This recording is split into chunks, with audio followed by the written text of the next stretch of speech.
요한복음입니다. 요한복음. 우리 요즘 큐티하고 있는 본문인데요. 요한복음 4장 19절에서부터 30절까지의 말씀을 우리 서로 합독하도록 하겠습니다.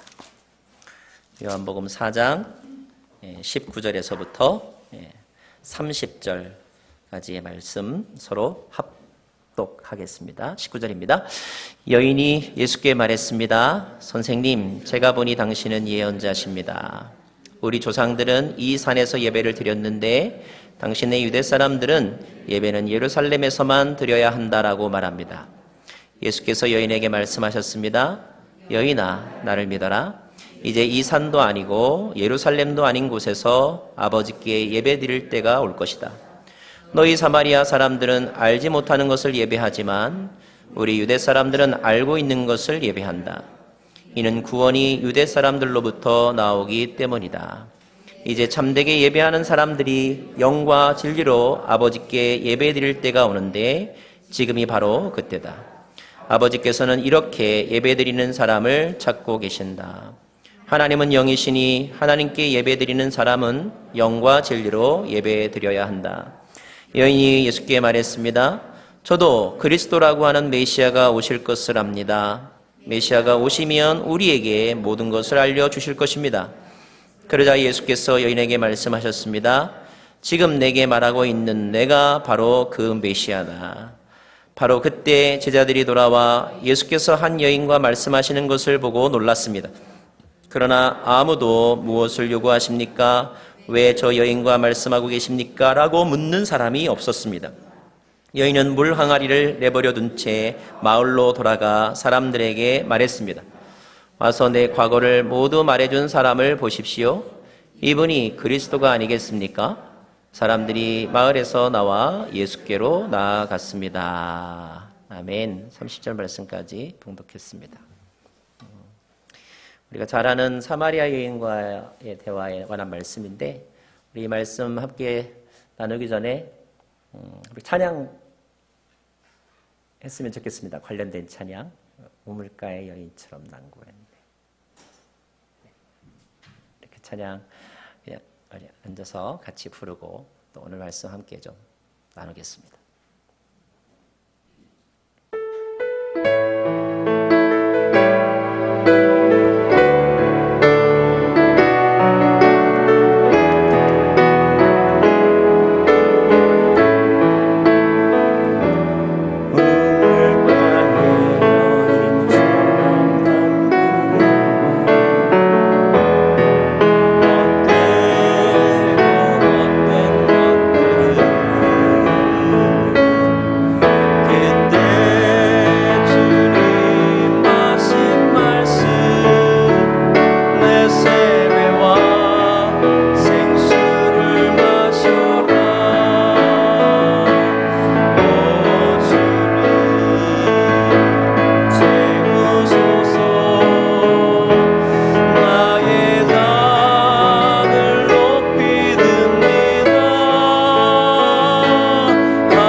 친구여 거기서 돌아오라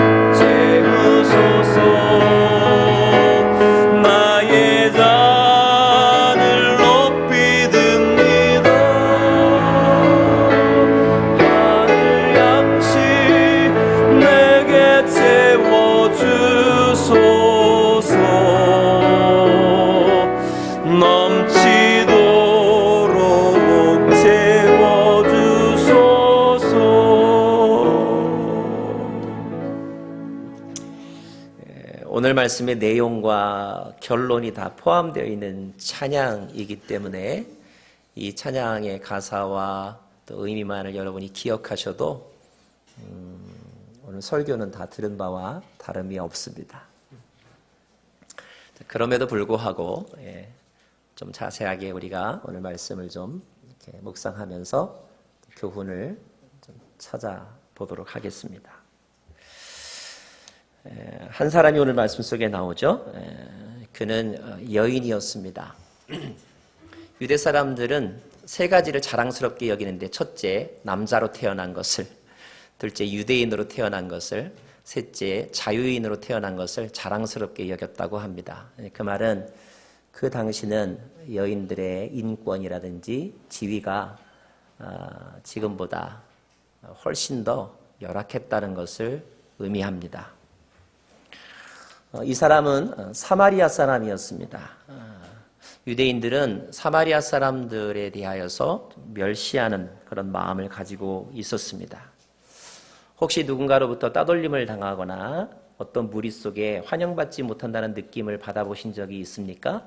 그러면 아마 이 여인의 심정을 좀 더 이해하실 수 있을 것입니다. 다수의 사람들로부터 배척당하는 삶을 산다는 것은 아주 힘든 일이죠. 게다가 이 여인은 아주 불행한 과거를 가지고 있었던 여자였는데, 어떤 이유에서였는지는 모르지만 여러 번 결혼을 했어야만 했습니다. 그 때문이었는지 이 여인은 사람이 많은 곳에 가는 것을 꺼려했습니다.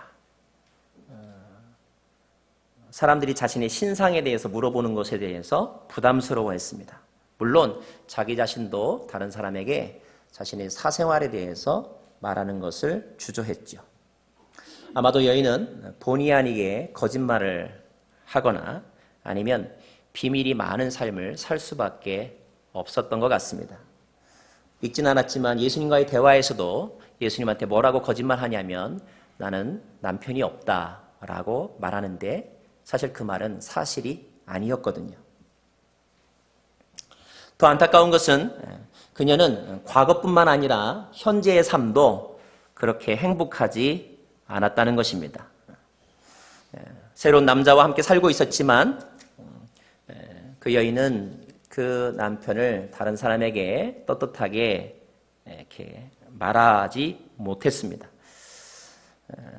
그 남자는 그녀가 원하는 행복 또는 안정감 또는 사랑을 주는 존재가 아니었기 때문이죠. 한마디로 말하면 그녀는 행복하지 않은 삶, 만족이 없는 삶, 목마른 삶, 하지만 죽을 수도 없는 삶, 그런 삶을 살고 있다고 말할 수 있습니다. 우리 주변에는 그냥 마지못해서 살아야만 하는 그런 인생의 주인공들이 덜어 있잖아요.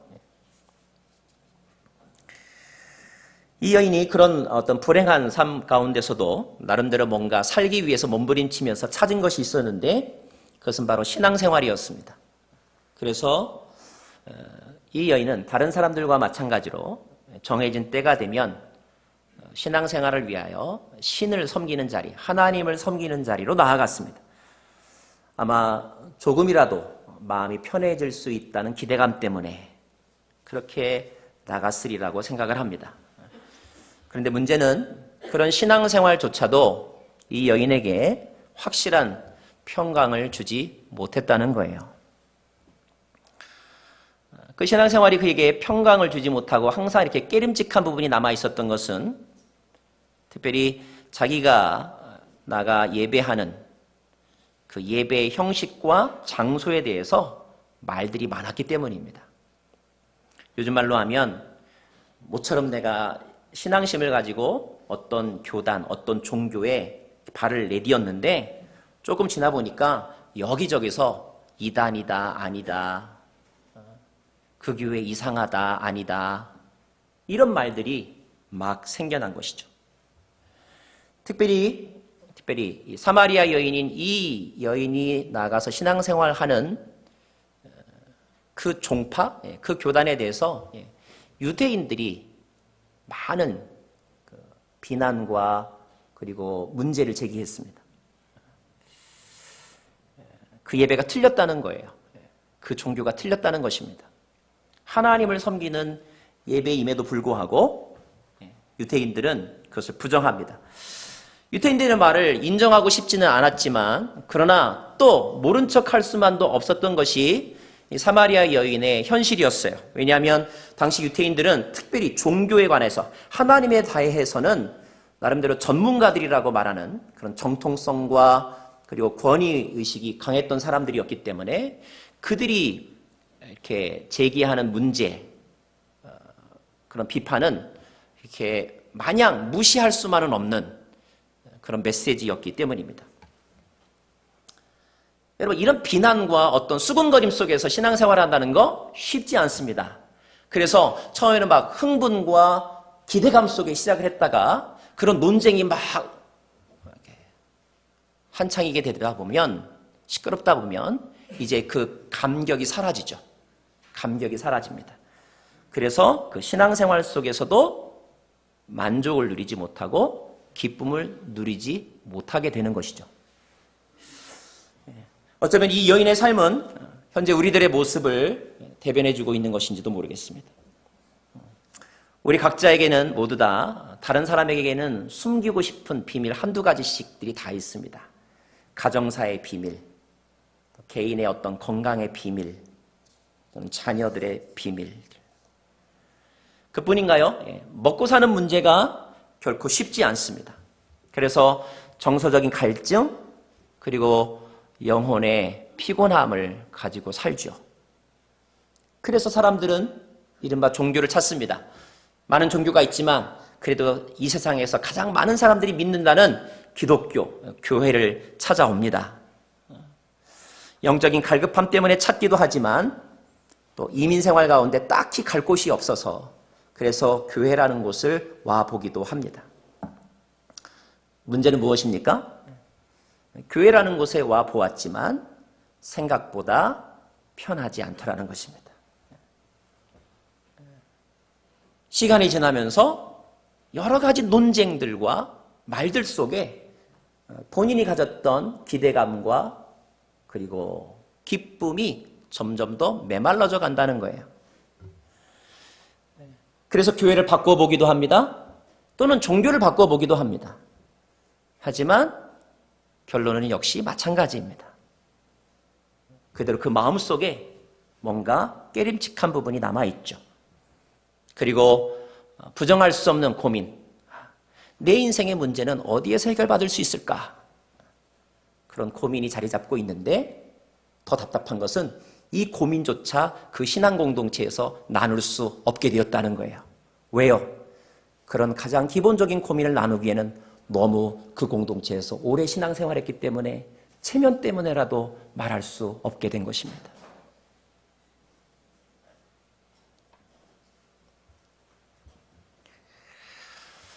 오늘 말씀은 그 여인과 예수님의 대화입니다.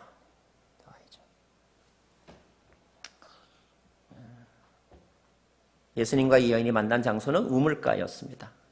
오늘 이 말씀을 이렇게 그림으로 표현한 작가가 있는데 어디선가 여러분이 보았을 만한 그런 그림입니다. 아마 상상으로 저런 모습이었을 것이다.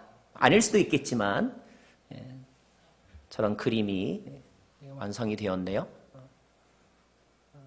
예수님과 여인이 우물가에 만나 대화를 나누고 있습니다.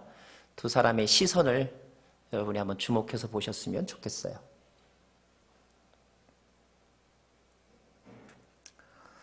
자, 이 대화에서 주님은 굉장히 중요한 메시지 몇 가지를 던지시는데 먼저 그 중에 하나는 예수님께서 이 여인에게 대화 속에서 이 여인의 문제가 무엇인지를 가르쳐 주십니다. 이 여인의 문제가 무엇인지를 가르쳐 주세요. 오늘 말씀에는 없는데 예수님께서 여인에게 하신 말씀이 17절에 이렇게 기록되어 있습니다. 내가 남편이 없다고 하는 말이 맞다. 실은 전에 내게 남편이 5이나 있었고 지금 함께 사는 남자도 있지만 내 남편이 아니다. 그러니까 남편이 없다는 말이 맞다. 이런 이야기를 하십니다. 지금 있는 남자가 너의 남편이 아니다라는 말은 어떤 의미일까요? 이것은 그녀가 지금 의지하고 또 그녀가 지금 믿고 있는 그 어떤 대상이 결코 내 인생의 문제에 해답이 될 수 없다. 이런 뜻입니다. 어쩌면 주님께서 이런 말씀하셨을 때 여인은 굉장히 수치스러웠을 것 같아요. 왜냐하면 자신은 그게 부끄러워서 나는 지금 혼자 살아요 이렇게 말했는데 예수님께서 아니라고 그 여인의 비밀을 드러내셨거든요. 그것 자체도 굉장히 수치스럽습니다. 어쩌면 화가 날 수도 있어요. 그런데 더 나아가서 주님은 그 사람이 너가 그렇게 의지하는 그 대상이 너의 인생의 답이 아니다 라고 말씀하십니다. 이 내용을 여러분 인정하는 것이 쉬울까요? 어려울까요? 어떤 사람에게는 이것을 인정하는 것이 굉장히 어렵습니다. 나는 지금 유일하게 그것만이라도 붙잡고 싶어서 거기에 내 모든 것을 걸고 있는데 그것이 틀렸다라고 말할 때 틀렸다는 사실이 진짜이면 내게 닥쳐올 그 엄청난 두려움 때문에라도 부정하고 싶고요. 부끄러워서도 부정하고 싶고요. 믿어지지 않기 때문에도 부정하고 싶은 거예요. 근데 여러분 아세요? 우리들의 영적인 삶은 하나님에 의하여 드러나고 하나님이 말씀하신 진단을 인정하는 것에서부터 문제가 풀릴 수 있다는 것입니다.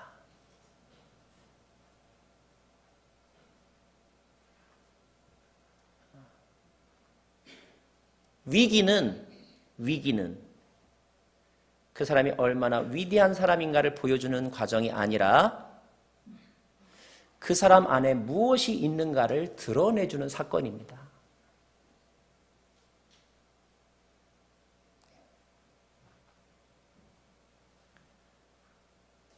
다 드러나는 거죠. 우리의 속마음이 다 드러나는 것입니다. 그것을 받아들이는 것에서부터 치유가 시작이 된다.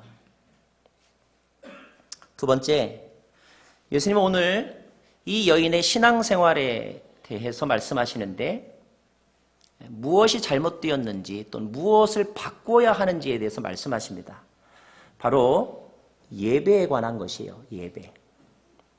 여러분 예배란 무엇입니까? 예배가 살아있다. 무슨 뜻입니까? 오늘 예배를 통해서 은혜 받았다. 무슨 뜻입니까? 예배란 하나님의 신실한 은혜에 대한 인간의 반응입니다.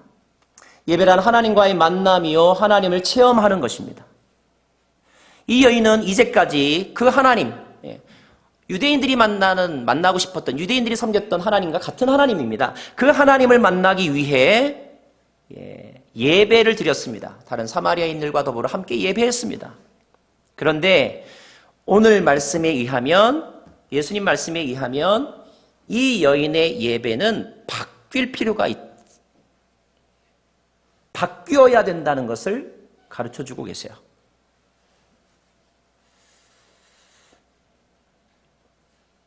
예배를 통해서 하나님을 경험하지 못했다는 말입니다. 왜 그랬을까요? 특별히 예수님과의 대화 속에서 보면 여인이 굉장히 중요하게 여겼던 이슈가 하나가 있어요. 그것은 뭐냐면 예배의 장소에 관한 것이었습니다. 예배의 장소. 그런데 그 예배의 장소가 논쟁 중이었어요. 유태인들과 사마리아 사람들 가운데 예배의 장소에 대한 논쟁이 있었습니다. 그래서 이 여인은 예배를 드리면서 늘 어떤 마음속에 어떤 의구심, 고민이 있었냐면 내가 지금 이 장소에서 예배를 드리는 것이 맞는가 아닌가에 대한 고민이 있었다는 거예요. 근데 여러분 이런 고민이 과연 예배의 장소나 형식에 대한 고민만으로 끝났을까요? 그렇지 않습니다. 그런 고민을 하고 그런 논쟁을 격하게 하다 보면 자연스럽게 그곳에서 예배해야 하는 하나님에 대한 믿음도 흔들리고요. 하나님에 대한 우리의 마음도 흐트러진다는 거예요. 그래서 확신이 떨어지고 믿음이 흔들리게 되는 것이죠.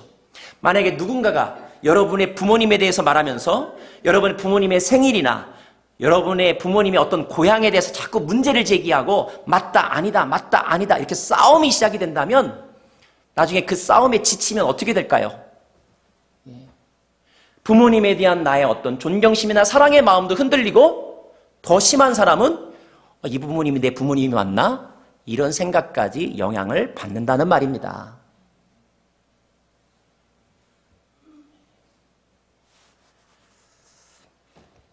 예수님은 여인에게 참된 예배에 대해서 말씀하시는데 참된 예배를 위해서 중요한 것은 예배의 장소, 형식, 시간 아니라고 말씀하시는 거예요.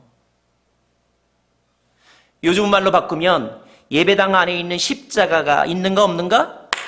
복장의 스타일, 설교자나 찬양팀의 어떤 패션, 찬양의 어떤 내용들, 찬송가냐, 복음성가냐, 교파, 교회 로케이션, 교단, 그게 본질이 아니라는 말입니다. 그러면 예배에 있어서 가장 중요한 것은 무엇일까요? 무엇일까요? 우리 21절에서 24절 말씀을 다시 한번 보겠는데 하나하나 여러분 주의 깊게 살펴가면서 같이 읽었으면 좋겠습니다. 예수께서 여인에게 말씀하셨습니다. 시작. 여인아 나를 믿어라. 이제 이 산도 아니고 예루살렘도 아닌 곳에서 아버지께 예배드릴 때가 올 것이다. 너희 사마리아 사람들은 알지 못하는 것을 예배하지만 우리 유대 사람들은 알고 있는 것을 예배한다. 이는 구원이 유대 사람들로부터 나오기 때문이다. 이제 참되게 예배하는 사람들이 영과 진리로 아버지께 예배드릴 때가 오는데 지금이 바로 그때다. 아버지께서는 이렇게 예배드리는 사람을 찾고 계신다. 하나님은 영이시니 하나님께 예배드리는 사람은 영과 진리로 예배드려야 한다. 제가 24절 다시 읽어드릴게요. 하나님은 영이시니 하나님께 예배드리는 장소는 영과 진리가 있어야 된다. 이렇게 되어 있지 않습니다. 하나님께 예배드리는 장소가 어떠해야 된다고 말하지 않아요? 하나님께 예배드리는 사람은 어떠해야 한다고 말하고 있습니다. 예수님이 이 말씀 속에서 강조하는 것은 예배에 있어서 중요한 것은 믿음이고 예배하는 사람 그 자신이라는 거예요. 오늘 예배에 은혜가 있다 없다, 오늘 예배가 살아있다 살아있지 않다는 어디에 달려있다고요?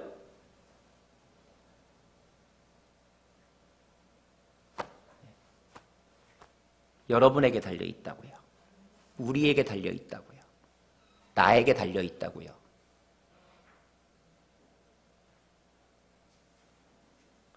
자, 참된 예배를 드리는 사람은 어떻게 예배합니까? 오늘 말씀 속에 24절에 보면 영과 진리로 예배해야 된다고 기록되어 있습니다. 여러분, 영으로 예배해야 된다는 말이 무슨 뜻이죠? 영에 속한 것이 있고 육에 속한 것이 있지만, 영 하면 우리가 좀 추상적이지만 좀 우리가 이해하기 쉽게 풀어서 하면 영에 속한 것이 있어요. 육에 속한 것이 있고 영에 속한 것이 있는데 그것을 보면 우리가 영이 어떤 것이다라는 것을 대충 알 수가 있습니다. 갈라디아서 5장 19절에서 21절 말씀을 같이 한번 읽을까요? 시작. 육체의 일은 명백합니다. 곧 음행과 더러움과 방종과 우상숭배와 마술과 원수맺음과 다툼과 시기와 분노와 이기심과 분열과 분파와 질투와 술취함과 방탕과 또 이와 같은 것들입니다. 이것이 적어도 육에 속한 것들입니다. 영의 반대 개념이 육이라면, 육에 속한 것들이 이런 것들이라면, 이런 것들이 우리의 마음속에 있으면 결코 참된 예배가 이루어질 수 없다는 것입니다.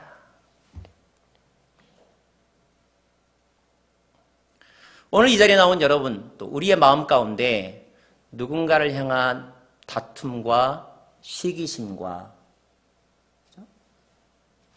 배척의 마음이 있으면 결코 하나님을 만날 수 없다는 것입니다.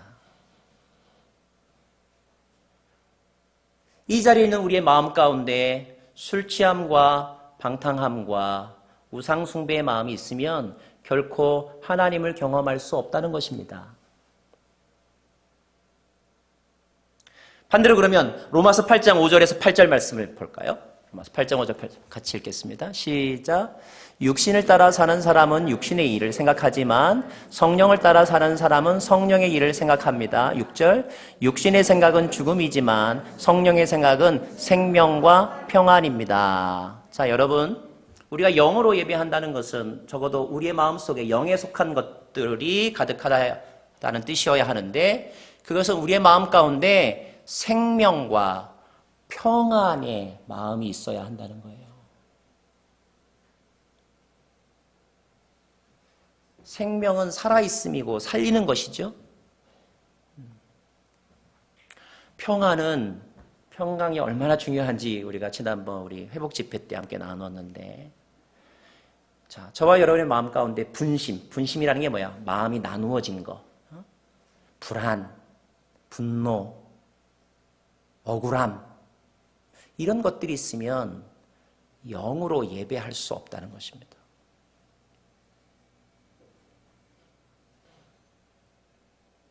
성령의 생각은 생명과 평화지래요.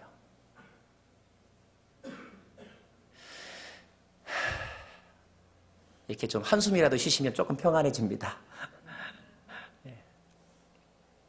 여러분, 예배를 방해하는 가장 궁극적인 장애물이 뭔지 아세요? 나 자신이에요. 자기 자신이라고요. 우리가 이 육에 속한 것들을 죽이기 전에는 결코 영으로 하나님 앞에 나아갈 수 없습니다. 자, 진리로 예배해야 된다는 말이 있죠. 이 진리로 예배한다는 말을 옛날 성경은 신령과 진정으로 예배해야 된다, 이렇게 번역을 했어요. 그래서 사람들은 뭔가 이렇게 진지하고 심각하게 예배드리면 그게 진리로 예배하는 거라고 생각했는데 아닙니다. In truth예요. In truth. 그럼 진리로 예배한다는 말은 무슨 뜻일까요? 요한복음 17장 17절에 보면 진리로 그들을 거룩하게 해 주소서, 아버지의 말씀은 진리니이다 그랬어요. 알지 못하면서 예배하는 것은 어리석은 것이죠. 예수님께서 사마리아 사람들에게 말한 건 너희는 알지 못하는 것을 예배한다 그랬어요. 여러분, 예배는 하나님에 대한 올바른 믿음과 인식 위에서 가능한 것입니다. 그것을 알아가는 과정 가운데 예배가 이루어지는 거예요. 그러기 위해서 하나님이 어떤 분이시고 하나님이 무슨 일을 행하셨는가를 알기 위해서, 그래서 하나님의 말씀에 대한 깨달음이 있어야 하는 것입니다. 말씀을 깨닫지 못하는 사람이 어찌 바른 예배를 드릴 수 있겠어요? 말씀이 우리에게 진리로 다가오기 때문에. 자, 말씀이 우리에게 주시는 진리는 무엇입니까? 하나님이 계시다는 것, 진리죠. 하나님이 자기를 찾는 이들에게 상 주신다는 것, 진리죠. 진리는 인간에게 소망이 없다는 것.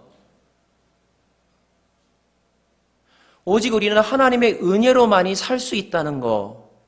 이것이 진리이죠. 이 진리의 말씀 안에서 우리는 하나님을 만날 수 있다는 것입니다.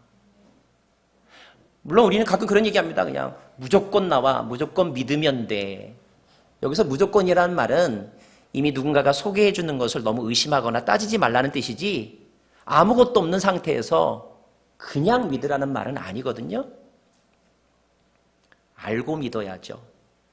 말씀 안에서 성령이 주시는 지혜로 그렇게 하나님을 알아가면서, 하나님을 알아갈 때 만남이 이루어지는 것입니다. 자, 이 14절 말씀에 보면 또 어떻게 되어 있냐면, 하나님께 예배 드리는 사람은 이라고 되어 있어요. 예배는 당연한 것이지만 하나님께 드리는 것입니다. 아버지께 드리는 거예요. 예배의 대상은 하나님이고 그분은 우리의 아버지이십니다. 예배는 하나님을 공경하고 하나님을 경배하는 거예요. 우리의 가장 깊은 내면, 우리의 가장 깊은 마음속에 있는 것들이 하나님을 찬양하는 것입니다. 흔들리지 않는 확고한 마음을 하나님께만 집중하는 거예요. 안타깝게도 이 사마리아 여인은 예배 장소에 대한 논쟁 때문에 하나님 아버지에 대한 집중력을 잃어버렸어요. 혹시 여러분 오늘 교회 안에서 일어나는 여러 가지 논쟁이나 의견의 차이 때문에 또는 교회가 해야 하는 어떠한 사역 때문에 하나님에 대한 집중력을 잃어버렸다면 우리는 참된 예배자가 아니라는 것입니다. 하나님은 하나님 앞에 서 있는 어떤 사람이 하나님에게 집중하지 않고 하나님의 영광을 다른 곳에 쏟는 것을 아주 싫어하신다고 이사야 48장 11절에 기록되어 있습니다. 하나님은 하나님 앞에 나와서 감사해야 되는데 감사하지도 않고 하나님을 존경해야 되는데 존경하지도 않는 것, 이것을 매우 싫어하신다고 로마서 1장 21절에서부터 23절까지의 말씀을 통하여 가르쳐 주셨어요. 사단이 우리에게 자주 사용하는 게 뭐냐면 우리의 예배의 마음을 빼앗아가는 것인데 어떻게 빼앗아가냐면 우리의 마음속에 있는 하나님에 대한 집중력을 흔들어 놓는 거예요. 그래서 꼭 예배 오는 차 안에서 싸우게 만들죠. 그죠? 꼭 토요일 저녁에 싸우게 만들죠. 그리고 주일날 하나님보다 어떤 회의를 더 중요하게 생각하게 만들죠. 이것이 전부 다 하나님에 대한 집중력을 떨어뜨리는 거예요. 적어도 오늘 이 시간, 이 자리에 이렇게 구별하여 우리가 드리는 이 예배 시간은 찬송가 가사 중에 그런 거 있죠. 세상과 나는 간 곳 없고 구속한 주님만 보이도다. 그래야 참된 예배자라는 것입니다.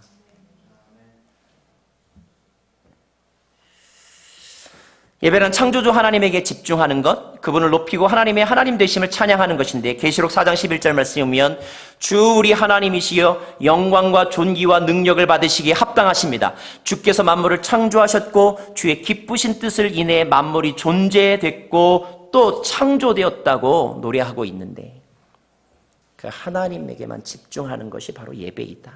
그러므로 여러분의 빼앗긴 마음을 하나님에 대한 집중력을 다시 찾아와야 됩니다.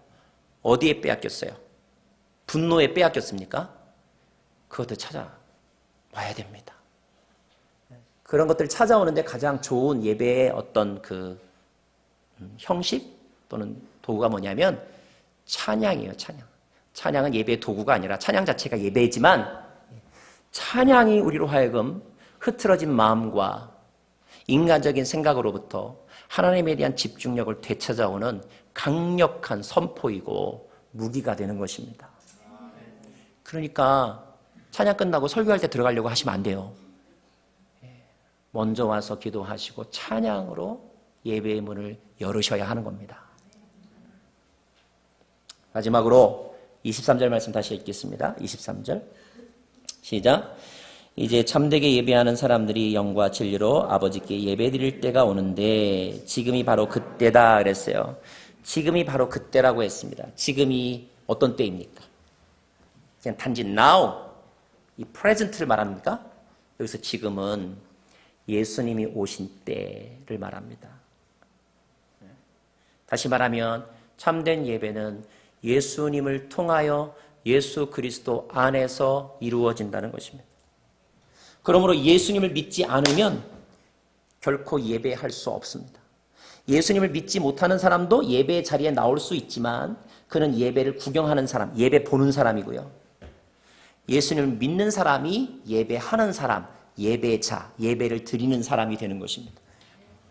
십자가를 경험하지 못하고 십자가에 대한 믿음을 갖지 못한 사람은 결코 참된 예배자가 될 수 없습니다. 그래서 주님은 사마리아 여인에게 이렇게 말씀하시는 거예요. 나를 믿어라. 나를 믿어라. 그리고 내가 바로 그 메시아다. 이렇게 말씀하고 있는 것입니다. 여러분, 예수님이 여러분의 구원자이심을 믿으십니까? 교리적으로가 아니라, 제가 교리적으로 묻지 않겠어요? 교리적으로가 아니라 오늘 여러분들이 요즘에 겪고 있는 고민거리, 그 고민에 대한 해결이 예수님에게서 나올 수 있다는 것을 믿으십니까? 예수님이 고쳐주시고 예수님이 돌아오게 하시고 예수님이 해결해 주실 거라고 믿습니까?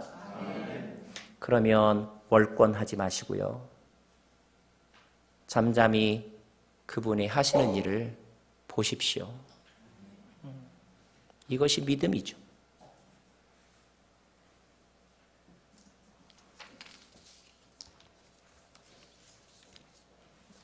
아까 그 우물가의 여인 사진 한 번만 더 보여주실래요? 자, 이것은 단지 대화가 아닙니다, 여러분. 대화가 아니에요. 저 장면은 예배예요, 예배. 왜 예배인지 아세요?